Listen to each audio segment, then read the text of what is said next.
Good evening, everyone.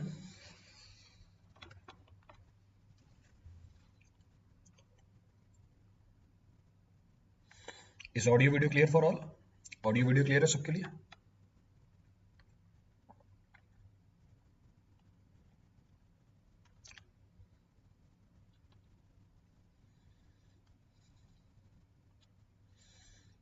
Audio video clear है. चलिए, audio video is clear. So in the previous class we have completed the classification. पिछली वाली class में हमने classification of soil complete कर लिया था. So we are done with the properties of the soil. हमने properties of soil complete कर लिया. We are done with the classification of the soil. तो ये दो टॉपिक हमने कंप्लीट कर लिए हैं मैकेनिक्स के अंदर. These two topics we have completed in soil mechanics. So we'll continue forward. Continue करते हैं इसी में. कंटिन्यू करते हैं. Next of the point of discussion. Next of the point of discussion is soil structure. So next of the point of discussion is soil structure and clay mineralogy.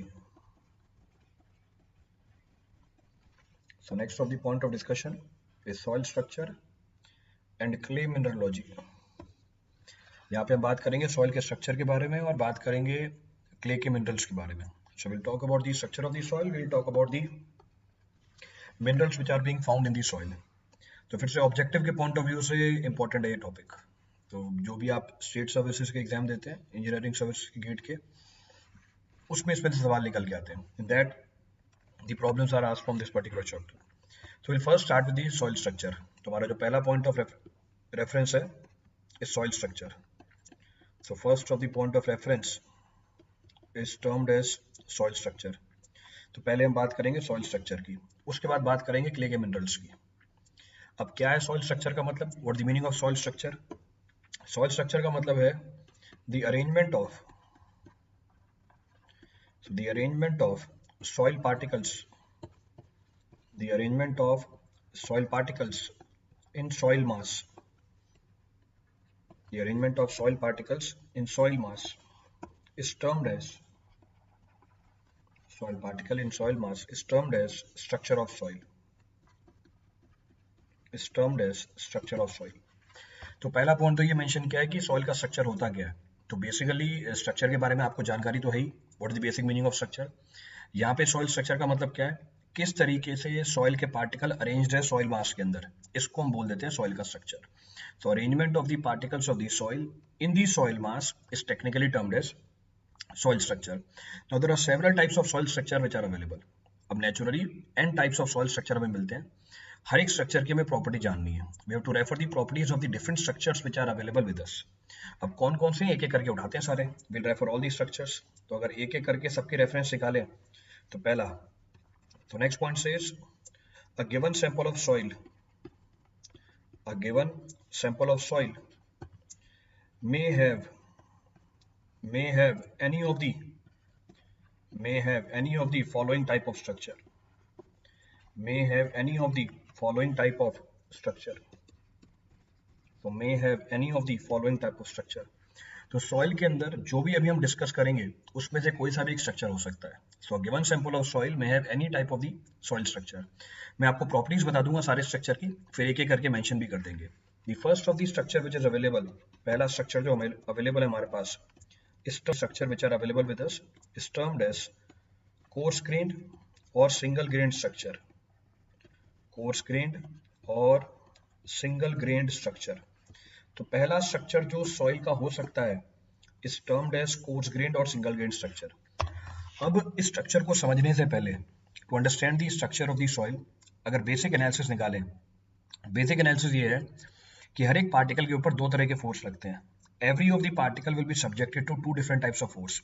और आपकी ये theory हर जगह काम करेगी. तो जनरल चीज है, हर जगह एप्लीकेबल है, कहीं भी अप्लाई कर सकते हो, यहाँ पर भी एप्लीकेबल है. तो किसी भी पार्टिकल के ऊपर दो तरह के फोर्स एक्ट करते हैं. एक उसका खुद का weight, termed as gravitational force. दूसरा सरफेस इलेक्ट्रिकल फोर्सेस. तो इस बात को समझाने के लिए मैंने आपको एक पार्टिकल बना के दिखाया to make you explain this point. Let us suppose ये हमारा पार्टिकल है, दिस इज अवर पार्टिकल. अब इस पार्टिकल के ऊपर दो फोर्स लग रहे हैं, एक इसका खुद का weight known as gravitational force और एक surface electrical forces. Now most of the suspended particles are known to us. ये आपको मैंने एनवायरनमेंट भी बता रखा है. Most of the particles which are available with us are negatively charged. तो जनरली ये ऑब्जर्व हुआ है कि इन पार्टिकल्स के ऊपर नेगेटिव चार्ज प्रेजेंट होता है। अब फिर से हमने ये चार्ज नहीं लगाया, नेचुरल प्रोसेस है, तो नेचुरली इन पार्टिकल्स के ऊपर नेगेटिव चार्ज होता है, तो इसको हम बोलते हैं सरफेस इलेक्ट्रिकल चार्जेस। तो हर एक पार्टिकल के ऊपर दो तरह के फोर्स लगते हैं, एक उसका खुद का weight known as gravitational force, दूसरा surface electrical forces.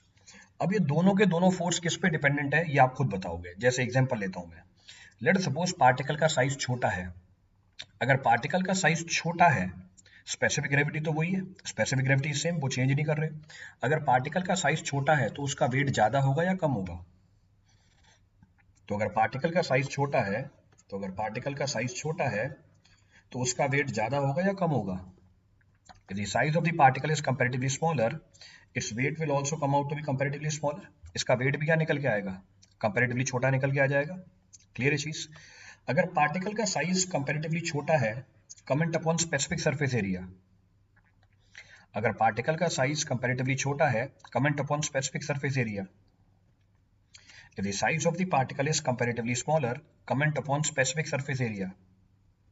Specific surface area का मतलब होता है surface area per unit volume. ये भी डिस्कस कर रखा है हमने। स्पेसिफिक सरफेस एरिया क्या निकल के आएगी? स्पेसिफिक सरफेस एरिया ज्यादा निकल के आएगी। अगर स्पेसिफिक सरफेस एरिया ज्यादा निकल के आएगी तो इलेक्ट्रिकल फोर्सेस का मैग्नीट्यूड भी क्या निकल के आएगा? तो इलेक्ट्रिकल फोर्सेस का मैग्नीट्यूड भी क्या निकल के आएगा? तो surface electrical forces will come out to be more और लेस। सरफेस इलेक्ट्रिकल फोर्स लगता है सरफेस के ऊपर, तो अगर स्पेसिफिक सरफेस एरिया ज्यादा होगा, इसका मतलब क्या हुआ? सरफेस इलेक्ट्रिकल फोर्स भी क्या मिलेंगे आपको? ज्यादा मिलेंगे। इसका मतलब वेट और सरफेस इलेक्ट्रिकल फोर्सेस दोनों ही किसी के ऊपर डिपेंडेंट है। इसका मतलब weight and surface electrical forces दोनों ही किसके फंक्शन है?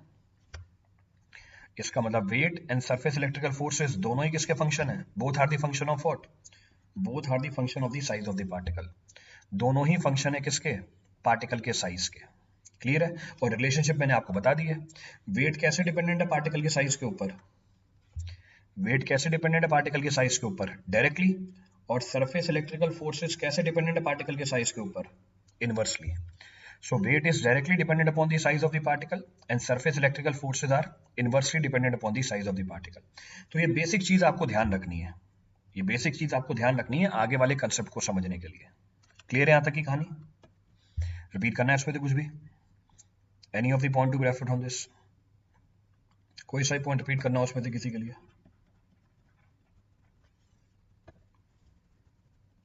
क्लियर है? तो अब बात करते हैं पहले स्ट्रक्चर की। पहला स्ट्रक्चर जो सॉइल के अंदर मिलता है is known as coarse grain structure और सिंगल ग्रेन स्ट्रक्चर। नाम से क्या समझ में आ रहा है? ये स्ट्रक्चर बड़े पार्टिकल्स का होगा या छोटे पार्टिकल्स का होगा? नाम से क्या समझ में आ रहा है? ये स्ट्रक्चर बड़े पार्टिकल्स का होगा या छोटे पार्टिकल्स का होगा? The structure will B of comparatively bigger particle और स्मॉलर पार्टिकल। बड़े पार्टिकल्स का होगा। अगर ये स्ट्रक्चर बड़े पार्टिकल्स का है तो यहाँ पर वेट डोमिनेट करेगा या सरफेस इलेक्ट्रिकल फोर्सेस डोमिनेट करेंगे? अगर ये स्ट्रक्चर बड़े पार्टिकल से मिलता है तो यहाँ पर वेट डोमिनेट करेगा या सरफेस इलेक्ट्रिकल फोर्सेस डोमिनेट करेंगे? हियर वेट विल डोमिनेट और surface electrical forces will dominate. यहाँ पर कौन डोमिनेट कर जाता है? यहाँ पर वेट डोमिनेट कर जाता है। तो ये स्ट्रक्चर हमें मिलता है बड़े साइज के पार्टिकल्स के अंदर जिसमें वेट डोमिनेट करता है और इलेक्ट्रिकल फोर्सेस इनसिग्निफिकेंट होते हैं। इसीलिए जब ये स्ट्रक्चर बनती है, पार्टिकल आपस में कांटेक्ट में आ जाते हैं। So in this structure you will find particle to particle contact. ये जो स्ट्रक्चर बनती है इसमें पार्टिकल आपस में कांटेक्ट में आ जाते हैं क्योंकि यहाँ पर वेट डोमिनेट कर जाता है सरफेस इलेक्ट्रिकल फोर्सेस के ऊपर। तो आपको कहाँ मिलेगा ये स्ट्रक्चर? ये स्ट्रक्चर मिलता है या तो हमें सैंड के अंदर या मिलता है हमें ग्रेवल के अंदर। This structure is found either in the case of sand or in the case of gravel. Coarse silt में भी ये स्ट्रक्चर मिल जाती है। तो ये तो बेसिक कहानी बताई मैंने किसकी आपको? कोर्स ग्रेन स्ट्रक्चर की। अब जो भी डिस्कस किया उसको टेक्निकली मेंशन कर देता हूँ। Whatever I have discussed can be written mathematically also and technically also. तो अगर इसकी पूरी कहानी देखें, पहला पॉइंट क्या बोल रहा है? पहला पॉइंट बोल रहा है this type of structure is formed. So this type of structure is formed in soils having size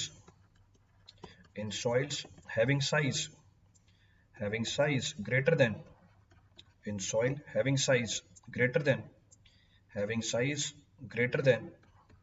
having size greater than 0.02 mm. 0.02 mm से मतलब कौन सी पार्टिकल है? इसका मतलब ग्रेवल है, इसका मतलब सैंड है, इसका मतलब कोर्स सिल्ट है, कोर्स सिल्ट। तो इन तीन टाइप ऑफ सॉइल में आपको कोर्स ग्रेन्ड स्ट्रक्चर मिलेगा। In this type of soil you will find course grained skeleton structure.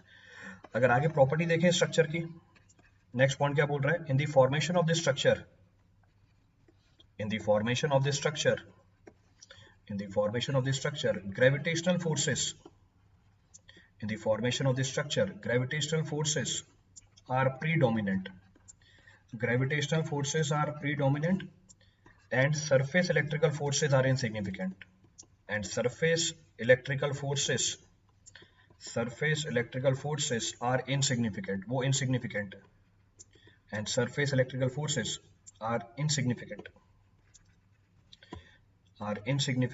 वो insignificant है। hence during deposition, जब सॉइल बनती है, hence during deposition these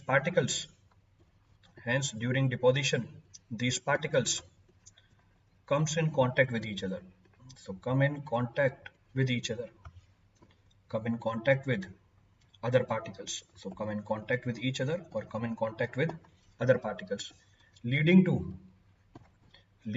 particle to particle contact, so leading to particle to particle contact, इसलिए जब ये structure मिलता है, एक पार्टिकल दूसरे पार्टिकल के कांटेक्ट में आ जाता है। अब कैसा होता है ये स्ट्रक्चर, वो बना के दिखा देता हूँ। How this structure will be observed, तो कुछ इस तरीके से मिलेगा आपको, you will find this type of structure. So this is termed as coarse grained structure और सिंगल ग्रेन्ड स्ट्रक्चर। इसको हम बोलते हैं कोर्स ग्रेन्ड स्ट्रक्चर या single grained structure. So first type of structure of the soil which is available is termed as coarse grained और single grained structure। किस में मिलेगा? ग्रेवल में मिलेगा, सैंड में मिलेगा या कोर्स सिल्ट में मिलेगा। क्यों ऐसा स्ट्रक्चर बना? क्योंकि ग्रेविटेशनल फोर्सेस प्रीडोमिनेटिंग है और सरफेस इलेक्ट्रिकल फोर्सेस नेग्लिजिबल है। कोई सा ही पॉइंट रिपीट करना हो इस पूरी कहानी में से, any of the point to be referred from this entire story for anyone.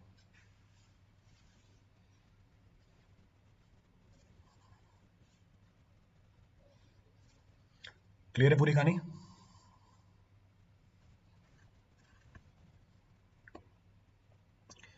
चलिए, refer the next type of structure. अगला स्ट्रक्चर जो अवेलेबल है हमारे पास is termed as honeycombed structure। Next type of the structure which may be observed in the case of soil is termed as honeycombed structure। अब फिर से आप खुद ही बता दोगे, हनीकॉम्ब स्ट्रक्चर हमें उस सॉइल में मिलता है जिसकी पार्टिकल साइज कंपैरेटिवली छोटी हो, पीछे वाले से 0.02 mm से छोटी हो। तो यहाँ पर पार्टिकल साइज कंपैरेटिवली छोटा हुआ, कमेंट अपॉन ग्रेविटेशनल फोर्सेस, कम हो गए या बढ़ गए? इस केस में पार्टिकल साइज पिछले वाले से कंपैरेटिवली छोटा हुआ, तो ग्रेविटेशनल फोर्सेस कम हो गए या बढ़ गए? इस केस में पार्टिकल साइज पिछले वाले से कंपैरेटिवली छोटा हुआ, तो ग्रेविटेशनल फोर्सेस कम हो गए या बढ़ गए? कम हो गए। अगर पार्टिकल साइज कंपैरेटिवली छोटा हुआ, सरफेस इलेक्ट्रिकल फोर्सेस बढ़ गए या कम हो गए? अगर पार्टिकल साइज कंपैरेटिवली छोटा हुआ तो सरफेस इलेक्ट्रिकल फोर्सेस बढ़ गए या कम हो गए? तो इलेक्ट्रिकल फोर्सेस क्या कर जाएंगे? बढ़ जाएंगे। तो ग्रेविटेशनल फोर्स कम हुआ और इलेक्ट्रिक फोर्स बढ़ा, इन दोनों के चेंज से दोनों का मैग्नीट्यूड अप्रोक्सीमेटली सेम निकल के आ जाता है। इसका मतलब हनीकॉम्ब स्ट्रक्चर तब बनता है जब इलेक्ट्रिकल फोर्सेस और ग्रेविटेशनल फोर्सेस इक्वली सिग्निफिकेंट हो। Hence, honeycomb structure is formed in that case when gravitational forces and surface electrical forces are equally significant. Hence, during deposition, when the particle settles under the effect of their own weight, इसीलिए deposition के time पे जब particle settle करता है अपने weight की वजह से, इलेक्ट्रिकल फोर्सेस उसको सेटल नहीं करने देते। इलेक्ट्रिकल फोर्सेस इन पार्टिकल्स को पकड़ लेते हैं in the clusters of honeycomb. Electrical forces इन पार्टिकल्स को पकड़ लेते हैं in the clusters of honeycomb. इस बात को समझने के लिए मैं पहले स्ट्रक्चर बताता हूँ, बाद में थ्योरी लिखवा दूंगा आपको। तो इस स्ट्रक्चर की फॉर्मेशन में इलेक्ट्रिकल फोर्सेस और ग्रेविटेशनल फोर्सेस इक्वली डोमिनेटिंग है। इसलिए जब ये स्ट्रक्चर बनता है, hence when the particles settles during deposition under the effect of their own weight, the surface electrical forces do not let these particles to settle। जो surface electrical forces हैं वो इन particles को settle नहीं होने देते, इनको आपस में पकड़ के रख देते हैं in the clusters of honeycomb। thereby this structure is known as honeycomb structure। तो अगर मैं यहाँ पे दो पार्टिकल बाहर निकालूं और इसके एनालिसिस को समझाने के लिए मैग्नीफाई करूं, तो मैंने इन पार्टिकल्स को मैग्नीफाई किया। इनके ऊपर क्या लग रहा था? खुद का वेट। इनके ऊपर लग रहा था खुद का वेट। दूसरा इनके ऊपर लग रहा था सरफेस इलेक्ट्रिकल फोर्सेस। तो दूसरा इनके ऊपर लग रहा था surface electrical forces.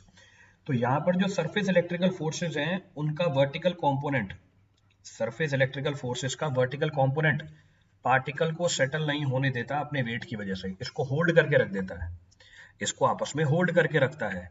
Hence in this case honeycomb type of structure is formed. कहने का मतलब है यहाँ पे वॉइड्स आपको बहुत ज्यादा मिलेंगे, here huge amount of voids will be found in the structure. तो ये स्ट्रक्चर उस सॉइल में मिलता है जिसकी पार्टिकल साइज पीछे वाले से कंपैरेटिवली क्या हो, छोटी हो। जैसे अभी एग्जांपल बता दूंगा, I discuss the examples also. तो यहाँ पर दोनों के दोनों फोर्स इक्वली डोमिनेटिंग हो गए, gravitational force and electrical forces are equally dominating. इसलिए पार्टिकल अपने वेट की वजह से डायरेक्टली सेटल नहीं कर पाता, उसको इलेक्ट्रिकल फोर्सेस होल्ड करके रख देते हैं। अब क्योंकि इलेक्ट्रिकल फोर्सेस ने होल्ड कर रखा है उनको, hence they enclose huge clusters of honeycomb between them. इनके बीच में आपको वॉल्यूम ऑफ वॉइड्स बहुत ज्यादा मिलेगी। This type of structure is technically termed as honeycomb structure. इसको हम टेक्निकली हनीकॉम्ब स्ट्रक्चर बोल देते हैं। तो मेंशन कर देता हूं मैं, पहला पॉइंट बोल रहा है this type of structure. So this type of structure is found for the soil having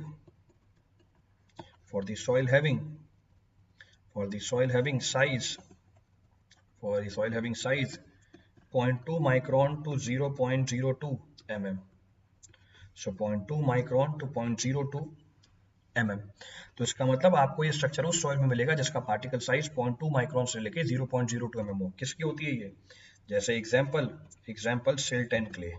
तो आपको ये स्ट्रक्चर मिलेगा क्ले के अंदर, आपको ये स्ट्रक्चर मिलेगा सिल्ट के अंदर। नेक्स्ट पॉइंट क्या बोल रहा है? In the formation of this structure. तो नेक्स्ट पॉइंट बोल रहा है in the formation of the structure both gravitational force and surface electrical force are equally dominating। ये equally dominating होते हैं। Hence इसीलिए जब पार्टिकल सेटल करता है during deposition, hence when particle settles during deposition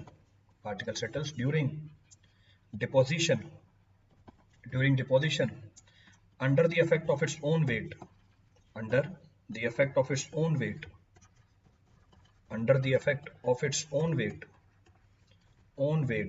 surface electrical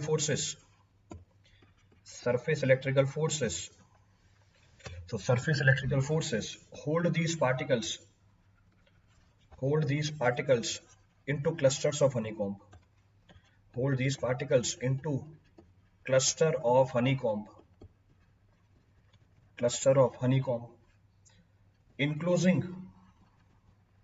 enclosing large volume of voids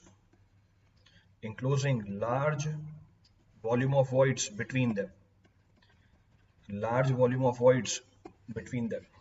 अब मुझे ये बताओ, अगर हनीकॉम्ब स्ट्रक्चर है परमिबिलिटी ज्यादा होगी या कम होगी?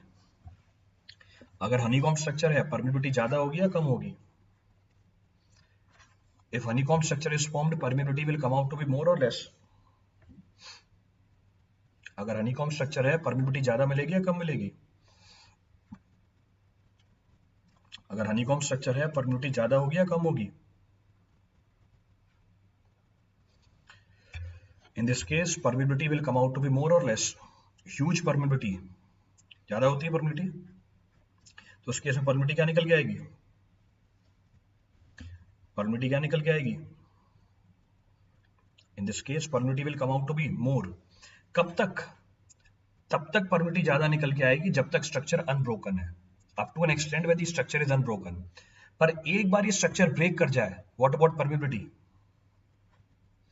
एक बार ये स्ट्रक्चर ब्रेक कर जाए, what about permeability? Once a structure is broken, what about the permeability? जैसे स्ट्रक्चर ब्रेक करेगा permeability क्या हो जाएगी? कम हो जाएगी, permeability will decrease। तो जब तक स्ट्रक्चर ब्रेक नहीं हुआ परमिबिलिटी और स्ट्रेंथ दोनों ही बहुत ज्यादा होते हैं, पर एक बार अगर ये स्ट्रक्चर ब्रेक कर जाए परमिबिलिटी और स्ट्रेंथ दोनों ही क्या हो जाते हैं? कम हो जाते हैं, both permeability and strength will decrease. तो उसको हम आगे मेंशन कर देते हैं। If this structure is unbroken, if this structure is unbroken, it has high permeability, it has high permeability and strength, it has high permeability and strength, and when the structure is broken, and when structure is broken, and when structure is broken, both permeability and strength decreases, both permeability and strength decreases, permeability और strength दोनों decrease कर जाती हैं, both permeability and strength decreases. तो जब तक structure break नहीं किया परमेबिलिटी और स्ट्रेंथ ज्यादा है, जैसे ही स्ट्रक्चर ब्रेक कर जाएगा परमेबिलिटी और स्ट्रेंथ क्या हो जाएगी, कम हो जाएगी। तो ग्रेवल और सैंड के अंदर हमारा कोर्स ग्रेन स्ट्रक्चर, क्ले और सिल्ट के अंदर हमारा honeycomb structure, you will get the honeycomb structure in clay and silt. कोई सा पॉइंट रिपीट करना हो इस पूरी कहानी में, any of the point you referred in this entire story.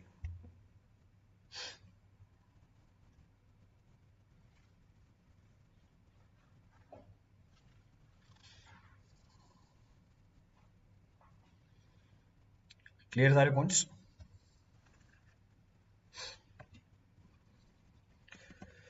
Last and most important type of structure, last और सबसे इंपॉर्टेंट स्ट्रक्चर जो अवेलेबल है सॉइल का, जिसके ऊपर सवाल बनते हैं, इंपॉर्टेंट मतलब जिसके ऊपर आपको प्रॉब्लम्स मिलेंगी, over which you will find the problems, और आपको समझने में भी थोड़ा इशू आएगा इसको। अब last and the most important type of structure from your examination point of view is flocculent, and dispersed structure, is flocculent and dispersed structure, flocculent and dispersed structure, so flocculent and dispersed structure। तो हमारा course grain structure कब बनता है, हमारा course grain structure तब बनता है जब पार्टिकल साइज हो 0.02 mm से बड़ी।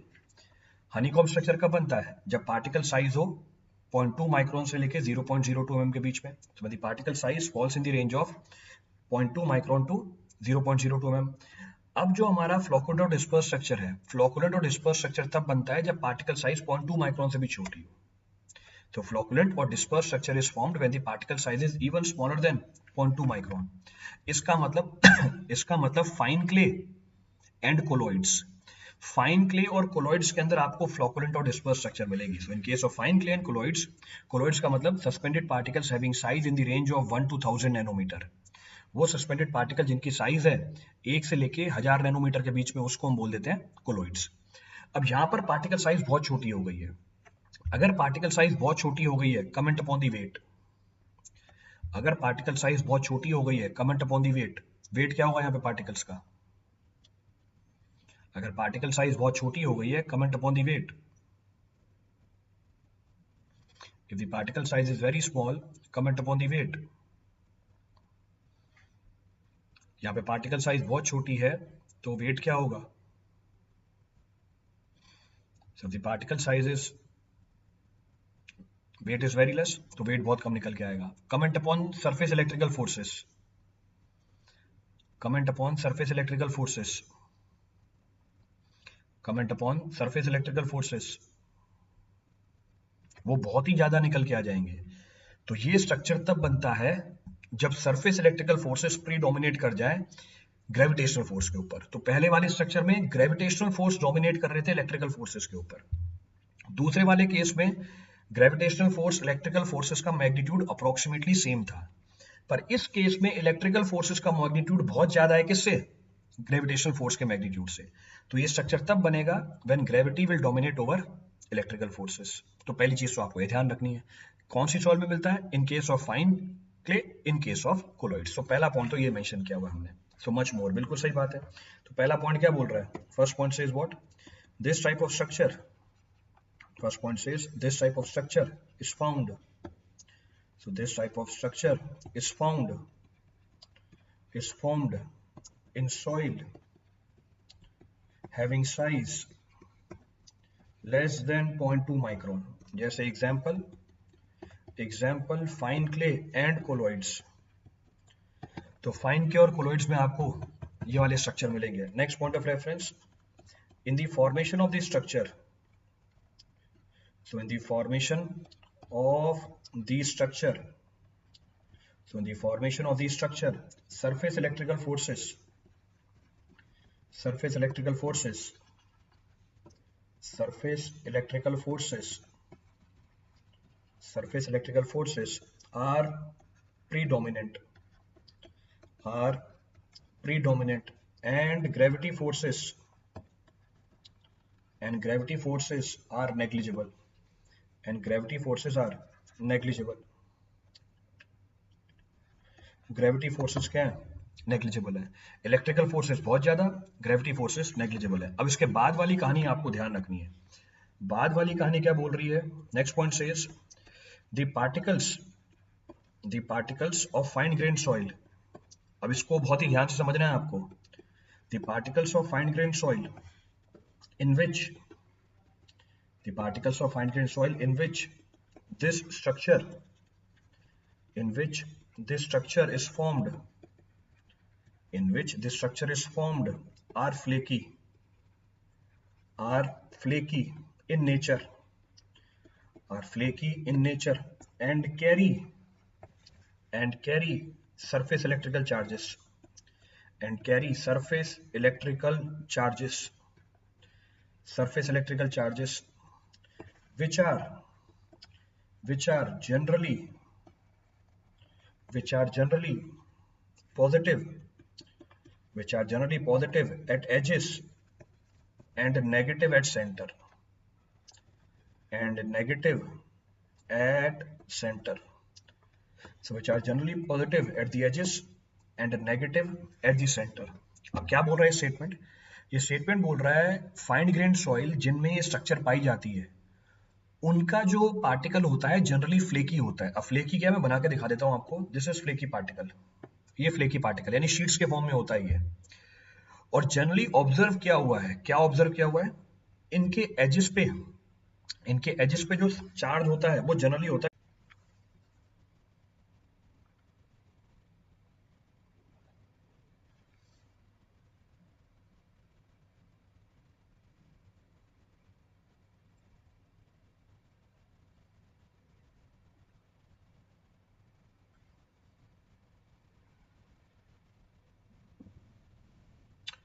अब ठीक है. हाँ बफरिंग हो रही है, मैं चेक कर रहा हूँ एक बार. I am checking it. मेरी तरफ से तो फीड सही आ रहा है, फिर भी एक बार चेक करता हूँ.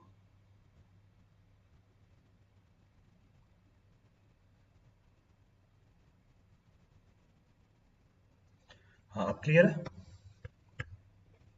Now it is clear.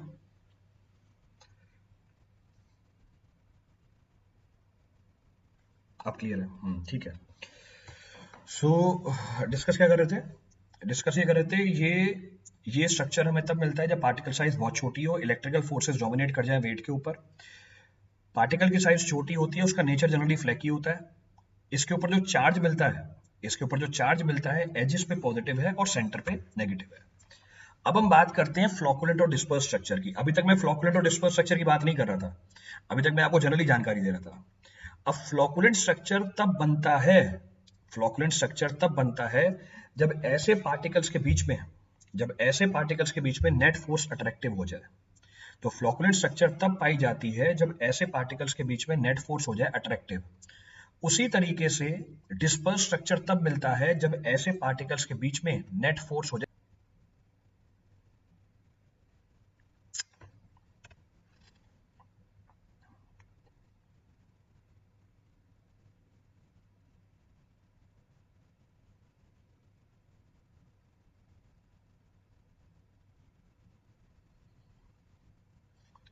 हाँ रुक गई buffering.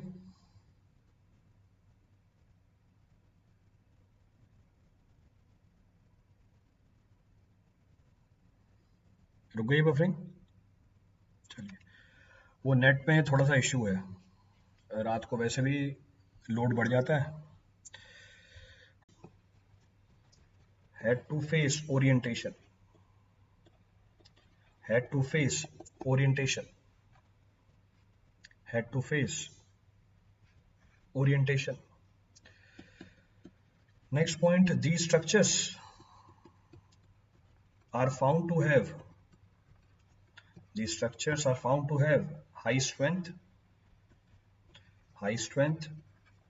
and high permeability and low compressibility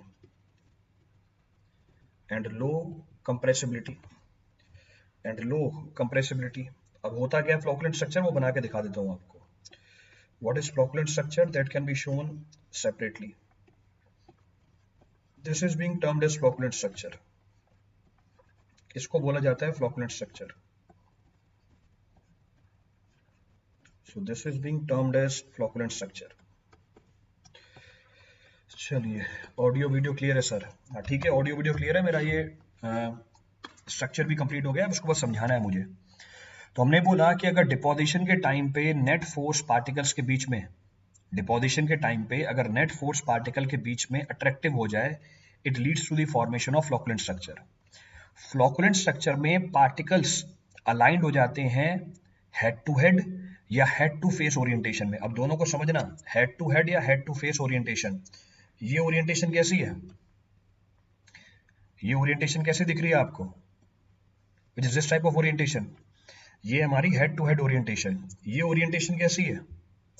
head to face orientation. तो फ्लोकुलेंट स्ट्रक्चर तब बनता है जब पार्टिकल्स के बीच में नेट फोर्स क्या हो जाए? अट्रैक्टिव हो जाए. When the net force between the particles comes out to be attractive. यहाँ पे पार्टिकल्स अलाइंड हो जाते हैं हेड टू हेड या हेड टू फेस ओरिएंटेशन में. अब जरा इस स्ट्रक्चर को ऑब्जर्व करना और ये बताना इसकी परमिबिलिटी ज्यादा होगी या कम होगी. अब जरा स्ट्रक्चर को ऑब्जर्व करना और ये बताना इसकी परमिबिलिटी ज्यादा मिलेगी या कम मिलेगी. Its permeability comes out to be more और लेस. इसकी जो परमिबिलिटी है वो आपको कंपैरेटिवली ज्यादा मिलेगी या कम मिलेगी. It will offer very high permeability. इसकी परमिबिलिटी बहुत ज्यादा निकल के आएगी. दूसरा, क्योंकि इसके अंदर हेड टू हेड या हेड टू फेस अरेंजमेंट है, तो ये पार्टिकल क्या ऑफर करते हैं? ये पार्टिकल स्ट्रेंथ बहुत ज्यादा ऑफर करते हैं. तो रिएक्शंस ऑफर करते हैं ये पार्टिकल बहुत ज्यादा. इसीलिए फ्लोकुलेंट स्ट्रक्चर की स्ट्रेंथ बहुत ज्यादा निकल के आती है. The strength of the flocculent structure comes out to be very high. अगर स्ट्रेंथ बहुत ज्यादा है, इसका मतलब लोड लगाने पे वॉल्यूम चेंजेस क्या मिलेंगे आपको? कम मिलेंगे. दूसरा, अगर मैं वाटर कंटेंट बढ़ाऊं या घटाऊं तो भी आपको वॉल्यूम चेंजेस क्या मिलेंगे? कंपैरेटिवली कम मिलेंगे. तो वो सॉइल जिसमें फ्लोकुलेंट स्ट्रक्चर होता है, इसकी परमिबिलिटी ज्यादा होती है पर कंप्रेसिबिलिटी कम होती है. वॉल्यूम चेंजेस कम मिलते हैं क्योंकि जो ओरिएंटेशन है पार्टिकल्स की वो सॉइल को कंप्रेस नहीं होने देती because of the reaction offered by these particles. Moreover, अगर आप लोड अप्लाई करोगे तो रेजिस्टेंस अगेंस्ट लोड भी क्या मिलता है? कम मिलता है. इसका मतलब रेजिस्टेंस अगेंस्ट लोड भी क्या मिलता है? ज्यादा मिलता है. यानी स्ट्रेंथ क्या निकल के आती है? ज्यादा निकल के आती है. तो वो सॉइल जिसमें फ्लोकुलेंट स्ट्रक्चर होता है, इसकी स्ट्रेंथ ज्यादा होती है, इसकी परमिबिलिटी ज्यादा होती है और इसकी कंप्रेसिबिलिटी कम होती है. Its compressibility comes out to be comparatively less. कोई सा ही पॉइंट रिपीट कर रहा हूं फ्लोकुलेंट स्ट्रक्चर के अंदर. Any of the point to be referred from this flocculent structure. So compressibility will be less. बिल्कुल सही बात है Partha. Your statement is correct. So strength ज्यादा, permeability ज्यादा, compressibility come. So compressibility will be less. तो ये हमारा फ्लोकुलेंट स्ट्रक्चर है. इसके जस्ट ऑपोजिट है disperse structure. Just opposite of this we have disperse structure. अब कब बनता है डिस्पर्स स्ट्रक्चर? डिस्पर्स स्ट्रक्चर तब बनता है जब नेट फोर्सेस पार्टिकल के बीच में क्या हो जाए? रिपल्सिव हो जाए. वॉइड रेशियो पर क्या इफेक्ट पड़ेगा? चेक करो, वॉइड रेशियो ज्यादा है या कम है? खुद ही देख के बता दो, स्ट्रक्चर देख के पता चल रहा है. तो विजय, जब आप इस स्ट्रक्चर को देखोगे देख के पता चल रहा है खाली जगह ज्यादा है या कम है? ये वॉइड है तो खाली जगह ज्यादा है या कम है इसके अंदर?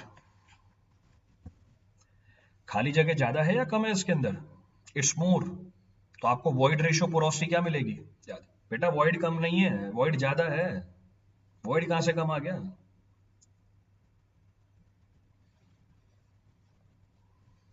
बेटा तभी तो परमिबिलिटी ज्यादा है. That is why permeability is very high. खाली जगह ज्यादा है इसके अंदर. क्लियर है? चलिए बात कर रहे थे डिस्पर्स स्ट्रक्चर की. We were talking about disperse structure. Dispersed structure, it is formed, so we can say if net forces between these particles, if net forces between these particles, space ज्यादा, void ज्यादा, permeability ज्यादा, हाँ ठीक है. So if net forces between these particles is attractive, कौन सा structure बन रहा था हमारा? फ्लोकुलेंट. यहां पर is repulsive, तो डिस्पर्स स्ट्रक्चर बन जाएगा. is repulsive during deposition, is repulsive during deposition, it results in dispersed structure, it results in dispersed structure in which particles are aligned, in which particles are aligned, in which particles are aligned, in which particles are aligned in phase 2, particles are aligned in phase to phase contact, particles are aligned in phase to phase orientation. यहाँ पे particles aligned है face to face orientation में. इसकी property just उल्टी. क्या उल्टी? It possesses low strength, it possesses low strength, high compressibility, इसकी strength कम होती है, कंप्रेसिबिलिटी ज्यादा होती है, एंड लो परमेबिलिटी, और परमेबिलिटी कम होती है. कैसा स्ट्रक्चर है? It appears to be somewhat like this. तो यहाँ पे जो ओरिएंटेशन है पार्टिकल्स की, तो यहाँ पर जो ओरिएंटेशन है पार्टिकल्स की is somewhat like this. So here the orientations of the particle is face to face. तो अगर डिपोजिशन के टाइम पे पार्टिकल्स के बीच में नेट फोर्स रिपल्सिव हो जाए, particles are aligned in face to face orientation, it leads to the formation of dispersed structure. अब जरा चेक करके बताना, अब यहाँ पर कोई रिएक्शंस अवेलेबल नहीं है, तो इसकी लोड कैरिंग कैपेसिटी कम होती है, यानी इसकी स्ट्रेंथ कम निकल के आती है. Its strength comes out to be comparatively less. Check करो इसमें वॉइड्स ज्यादा है या कम है? पार्थ बताओ इसमें अब वॉइड्स देख के, इसमें वॉइड्स पिछले वाले से कंपैरेटिवली ज्यादा है या कम है? वॉइड्स कम है तो परमिबिलिटी क्या मिलेगी आपको यहाँ पे? What about permeability? It comes out to be comparatively less. क्योंकि कोई रिएक्शंस अवेलेबल नहीं है, वॉल्यूम चेंजेस बहुत ज्यादा निकल के आते हैं. तो जैसे ही आपने वाटर को हटाया है, वाटर को ऐड किया, since no reactions are available, volume changes comes out to be comparatively more. तो इसकी कंप्रेसिबिलिटी ज्यादा होती है, स्ट्रेंथ और परमिबिलिटी क्या होती है? कम होती है. तो दोनों स्ट्रक्चर एक दूसरे के जस्ट अपोजिट है. Both the structures are just opposite of each other. Clear है कहानी? रिपीट करना है इसमें से कुछ भी? Any point to be referred from this for anyone? कोई सा पॉइंट रिपीट करना उसमें से? अब इसके बाद मैं आपको एक नोट दे रहा हूं. I am referring one note. एक जानकारी दी आपको. क्या? Tendency of formation of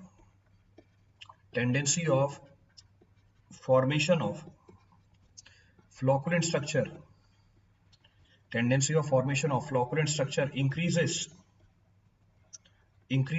with increase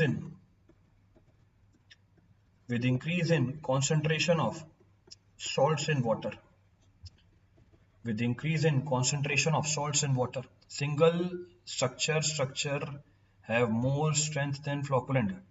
single मतलब वो जो पूछ रहे हो, सिंगल ग्रेन स्ट्रक्चर, वही पूछ रहे हो शुरू वाला जो कोर्स ग्रेन सॉइल का था. कोई कंपैरिजन नहीं है दोनों के बीच में. There is no comparison between the two. तो सिंगल ग्रेन स्ट्रक्चर की स्ट्रेंथ दूसरी प्रॉपर्टी गवर्न करती है, वहां फ्रिक्शन गवर्न करता है, वहां इंटरलॉकिंग गवर्न करती है. यहाँ पे जो स्ट्रेंथ है वो कोहेजन गवर्न करती है. तो वहां पर जो स्ट्रेंथ है वो गवर्न करता है इंटरलॉकिंग बिटवीन द पार्टिकल्स, यानी फ्रिक्शन. यहाँ पर जो स्ट्रेंथ है वो कोहेजन गवर्न करता है. तो क्योंकि दोनों के कंपैरिजन का बेस सेम नहीं है, आप डायरेक्टली नहीं बता पाओगे. तो पिछले वाले स्ट्रक्चर की भी स्ट्रेंथ इससे ज्यादा आ सकती है, इस वाले स्ट्रक्चर की भी स्ट्रेंथ उससे ज्यादा आ सकती है. हाँ, आप फ्लोकुलेंट और डिस्पर्स में कंपेयर कर सकते हो, क्योंकि यहाँ पे सिर्फ कौन रोल प्ले कर रहा है? इलेक्ट्रिकल फोर्सेज ही रोल प्ले कर रहे हैं. तो इसलिए मैंने कंपेयर करके बता दिया स्ट्रेंथ किसकी ज्यादा है, फ्लोकुलेंट की ज्यादा है और डिस्पर्स्ड की कंपैरेटिवली कम है. पर इसको कंपेयर करोगे अगर सिंगल ग्रेन के साथ, कंपैरिजन का बेस ही सेम नहीं है. इसके लिए आपको टेस्ट ही परफॉर्म करने हो. अब क्या टेस्ट परफॉर्म करते हैं वो आगे देखेंगे, दैट विल सी. उसके लिए टेस्ट बताए जाएंगे आगे आपको. चलिए देखिए ये नोट क्या लिखा है. ये नोट ये बता रहा है आपको कि फ्लोकुलेंट स्ट्रक्चर बनने की टेंडेंसी बढ़ जाती है अगर पानी में सॉल्ट की कॉन्सेंट्रेशन ज्यादा हो. अगर पानी में सॉल्ट की कॉन्सेंट्रेशन ज्यादा हो, इसका इम्पैक्ट दो वाटर दे रहा हूं मैं आपको, सी वाटर और एक lake water. Sea water, lake water, कहां पर सॉल्ट ज्यादा होते हैं? Where the concentration of the salt is more, where the concentration of the salt is more, कहां सॉल्ट ज्यादा होते हैं? So where the concentration of the salt is more, sea water में ज्यादा होते हैं, तो सी वाटर में ज्यादा होते हैं। सी वाटर में मरीन क्ले मिली आपको, सी वाटर में मरीन क्ले मिली आपको, लेक वाटर में आपको मिली लेकेस्ट्रीन क्ले। बताओ मरीन क्ले का स्ट्रक्चर क्या होगा और लेकेस्ट्रीन क्ले का स्ट्रक्चर क्या होगा? मरीन क्ले का स्ट्रक्चर क्या होगा? सो मरीन क्ले सॉल्ट ज्यादा है, इसका स्ट्रक्चर निकल के आता है फ्लोकुलेंट। लेकेस्ट्रीन क्ले, बता दो, lacustrine soil which is formed due to deposition of solids in lake water, यहां पर स्ट्रक्चर निकल के आता है डिस्पर्स्ड। तो ये सवाल पूछेगा आपसे ऑब्जेक्टिव में directly you will find this objective. So in marine clay you will find flocculent structure, in lacustrine clay you will find dispersed structure। Reason क्या है उसका? ये है, this is the reason of this. Clear पूरी कहानी? Repeat करना है कोई पॉइंट इसमें से? अब any point to be referred from this now for anyone? कोई सा ही पॉइंट रिपीट करना हो किसी के लिए?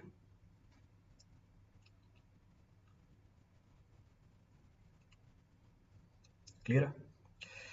चलिए, अभी तो हम स्ट्रक्चर एनालाइज कर रहे थे किसका? अभी तो हम स्ट्रक्चर एनालाइज कर रहे थे इंडिविजुअल सॉइल का। अब till now we were analysing the structure of individual soil. Individual soil का मतलब क्या होगा? Dispersed found in still water, not stilled water. Still water कहां से आ गया? अरे अंकित शुक्ला, सॉल्ट की बात कर रहे हैं, स्टिल वाटर की बात नहीं कर रहे हैं।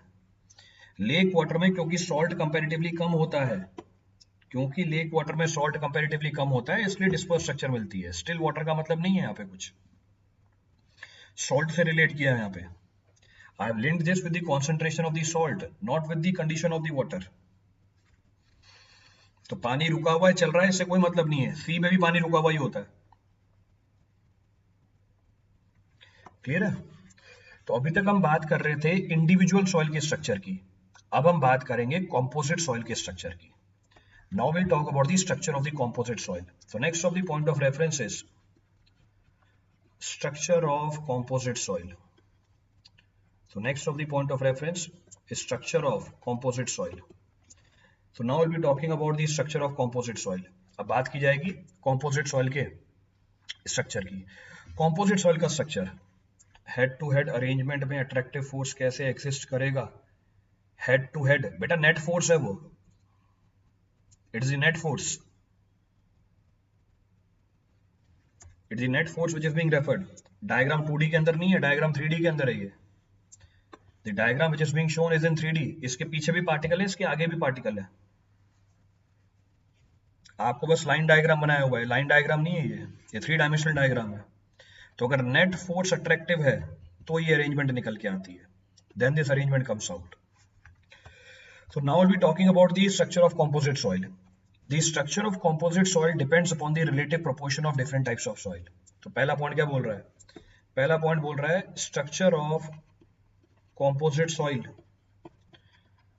depends upon, structure of composite soil depends upon relative percentage of different soils in it, relative percentage of different soils in it, according to which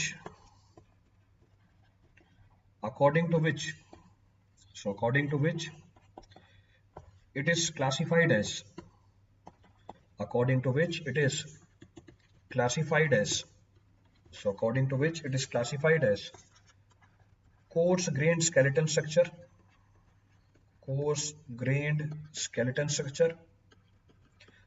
coarse grained skeleton structure, दूसरा cohesive matrix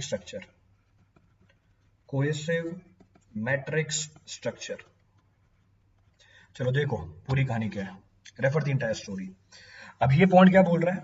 ये point बोल रहा है जो structure होता है composite soil का, वो डिपेंड कर जाता है जो हमारे सॉइल है उसकी रिलेटिव प्रोपोर्शन क्या है। अगर कोर्स ग्रेन्ड सॉइल की प्रोपोर्शन फाइन ग्रेन्ड सॉइल से ज्यादा है, it leads to the formation of coarse grained skeleton structure. अगर फाइन ग्रेन सॉइल की प्रोपोर्शन कोर्स ग्रेन सॉइल से ज्यादा है, it leads to the formation of cohesive matrix structure. तो पहला स्ट्रक्चर तब बनता है जब हमारी कोर्स ग्रेन्ड सॉइल का प्रोपोर्शन ज्यादा हो किससे, फाइन ग्रेन सॉइल से। दूसरा वाला तब बनता है जब फाइन ग्रेन सॉइल की प्रोपोर्शन ज्यादा हो कोर्स ग्रेन सॉइल से। पहले वाले की बात करते हैं। Will talk about the first type of structure. First type of structure of composite soil, coarse grain skeleton structure. ये स्ट्रक्चर तब बनता है जब coarse grain fraction fine grain fraction से ज्यादा है। अगर coarse grain fraction fine grain fraction से ज्यादा है, जो कोर्स ग्रेन पार्टिकल्स हैं वो कांटेक्ट में होते हैं आपस में। The coarse grain particles are in contact with each other. तो कोर्स ग्रेन पार्टिकल आपस में कांटेक्ट में है। So coarse grain particles are in contact with each other, और इनके जो वॉइड्स हैं they are filled by the fine grain particles. इनके वॉइड्स को कौन फिल कर रहा है, फाइन ग्रेन पार्टिकल्स फिल कर रहे हैं। तो कोर्स ग्रेन स्केलेटन स्ट्रक्चर तब बनता है जब coarse grain fraction fine grain fraction से ज्यादा हो। इसमें कोर्स ग्रेन पार्टिकल आपस में कांटेक्ट में होते हैं, और इनके वॉइड्स कौन फिल करता है, फाइन ग्रेन पार्टिकल्स फिल करता है। यहाँ पर जो कोर्स ग्रेन पार्टिकल है वो लोड बेयरिंग मेंबर्स हैं। यहाँ पर जो कोर्स ग्रेन पार्टिकल्स हैं वो लोड बेयरिंग मेंबर्स हैं। अब मुझे ये बताओ, अगर course grain particle load bearing member है तो इसकी परमिबिलिटी आपको ज्यादा मिलेगी या कम मिलेगी? Here permeability will come out to be comparatively more और लेस। यहाँ पे परमिबिलिटी आपको ज्यादा मिलेगी या कम मिलेगी? लो कंप्रेसिबिलिटी, हाँ कंप्रेसिबिलिटी कम है, बिल्कुल सही बात है। Here compressibility is less, correct statement. यहाँ पर परमिबिलिटी क्या मिलेगी बेटा, ज्यादा मिलेगी। कोर्स ग्रेन पार्टिकल्स हैं, वॉइड का साइज बड़ा मिलेगा, size of the void is bigger. क्योंकि वॉइड का साइज बड़ा है परमिबिलिटी ज्यादा है, पर कंप्रेसिबिलिटी कम है। तो कंप्रेसिबिलिटी कम है, परमिबिलिटी क्या मिलेगी आपको, ज्यादा मिलेगी। तो in this case, since coarse grain particles are in contact with each other, they are load bearing members, here permeability will come out to be less or more, it will come out to be more. Compressibility will come out to be less or more, compressibility will come out to be less. क्योंकि बड़े size के particle ज्यादा हैं, आपको volume of void comparatively क्या मिलेगा, कम मिलेगा। तो change in volume of void भी क्या निकल के आएगी, कम निकल के आएगी। पर अगर fine grain particle coarse grain particle से ज्यादा है, fine grain particle coarse grain particle से ज्यादा है, तो now fine grain particles are more than coarse grain particle. अब कोर्स ग्रेन पार्टिकल आपस में कांटेक्ट में नहीं है, now coarse grain particles are not in contact with each other. तो कोहेसिव मैट्रिक स्ट्रक्चर में fine grain particle coarse grain particle से ज्यादा है, इसीलिए कोर्स ग्रेन पार्टिकल आपस में फिजिकल कांटेक्ट में नहीं होते। Hence coarse grain particles are not in physical contact with each other. तो यहां पर लोड बेयरिंग मेंबर कौन है, यहां पर लोड बेयरिंग मेंबर कौन है, फाइन ग्रेन पार्टिकल है, कोर्स ग्रेन पार्टिकल है? Here, who is the load bearing member? Fine grained particle, coarse grained particle. अब फाइन ग्रेन पार्टिकल हमारे लोड बेयरिंग मेंबर हैं। अब कमेंट करो, नाउ कमेंट, कंप्रेसिबिलिटी ज्यादा निकल के आएगी या कम निकल के आएगी? क्योंकि फाइन ग्रेन पार्टिकल्स ज्यादा है, वॉल्यूम ऑफ वॉइड्स आपको क्या मिलेंगे, ज्यादा मिलेंगे। Volume of voids will come out to be comparatively more, so change in volume of void will come out to be comparatively more. तो इसकी कंप्रेसिबिलिटी ज्यादा होगी, पर परमिबिलिटी कंपैरेटिवली क्या मिलेगी? तो compressibility will be high, permeability will come out to be comparatively less. तो हम बोल सकते हैं पहले वाले की कंप्रेसिबिलिटी कम, सो लो कंप्रेसिबल। सो इसको एरो बना के लिख देता हूं मैं, कंप्रेसिबिलिटी कम मिलेगी आपको। सो कंप्रेसिबिलिटी कम, यहाँ पे कंप्रेसिबिलिटी क्या मिलेगी, कंप्रेसिबिलिटी ज्यादा मिलेगी। सो कंप्रेसिबिलिटी कम, कंप्रेसिबिलिटी ज्यादा। परमेबिलिटी की बात करें तो यहाँ परमिबिलिटी ज्यादा मिलेगी, यहाँ परमिबिलिटी कम मिलेगी। Here permeability will come out to be less. तो दोनों प्रॉपर्टी लिख दिए मैंने यहाँ पे। कोई सा ही पॉइंट रिपीट करना उसमें से, any of the point to be referred from this now.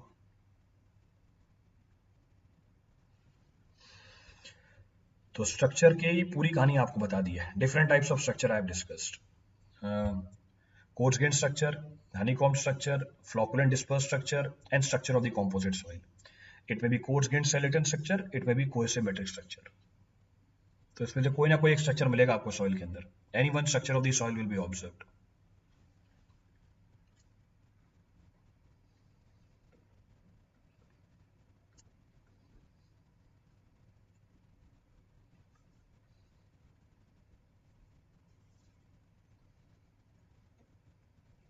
Clear है पूरी कहानी?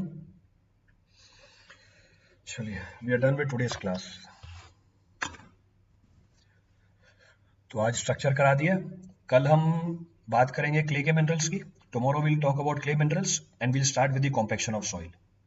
कल सॉइल की कॉम्पेक्शन भी स्टार्ट हो जाएगी। कल आपकी फिर से 2-2 घंटे की क्लास है। 2 घंटे क्लास है आपकी सॉइल की, 2 घंटे क्लास है आपकी OCF की। Tomorrow also you have 2 hours class of OCF, 2 hours class of soil.